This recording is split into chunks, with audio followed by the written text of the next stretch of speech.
the Mirror Man at the spa. I didn't know if I would ever say that, but I like it. It sounds good. Thank you, my man. Very excited. You know, I was hanging out with you during your journey of the competition you guys had to get the job at Santa Anita. That didn't work out the first time around from you. Then you had some health issues that came up. And to think about it now, you are the race caller at Santa Anita, and you're also the race caller at Saratoga Racetrack.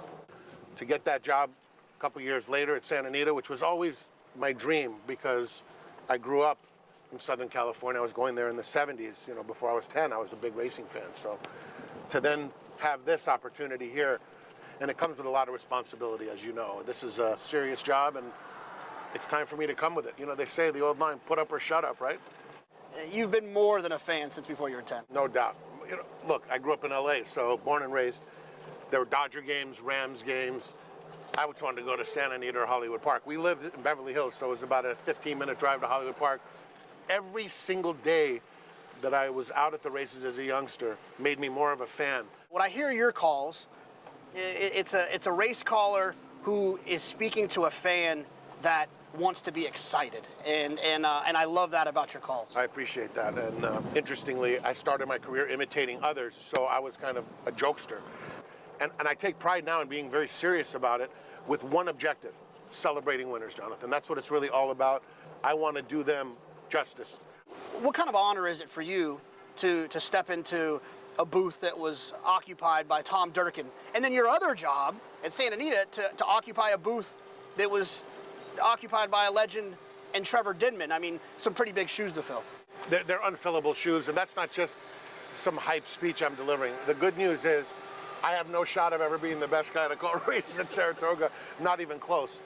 The only thing Tom does better than me, he's got a better voice, a better vocabulary, and a better delivery, but other than that, I might give him a run for his money. The guy is an absolute legend, and he has done in his storytelling what no one can or will ever do, because it's all seamless. Well, you've hinted at it a few times. There's no way we're going to let you get out of here without some impressions. So I'm going to just rapid fire you here and give us what you got. Let's go. You started with Trevor Denman. Let's go Trevor Denman. They come for home in the Travers, and let's see, who does Jonathon Kinchen have? Marv Albert. No question. I'm sitting here with JK in one of these shirts, and the only question I can ask, do they make a size 4X for yours truly? Because there is no way I'm fitting into the average man's shirt. Let's go Rodney Dangerfield. I tell you, I'm okay now, but last week was a rough shape. I went to my psychiatrist. I said, Doc, I don't know what to do. I'm depressed. She said, don't worry about it. You're not worth it. I said, I want a second opinion. She said, okay, you're ugly, too. De Niro?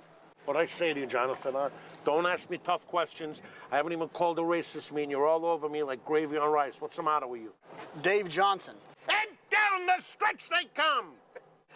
And the coach, Dwayne Lucas. Well, we've always felt that this is the kind of place where the greatness comes to the top. And so what we do in our program, we of course have the north, the south, the east, and the west, but our program is focused on championships. And the championships begin right here in Saratoga Springs, and I gotta believe we'll be double tough. Frank, we appreciate you. We're proud of you. We're excited to hear you call, and good luck on Thursday and for the next 8 weeks. Thank you, my brother. I appreciate you so much. I'll tell you one thing I've learned is that it's not fake. You really are driving around. You know those movies, the green screen? I never knew if it was just the green screen. You were going with it.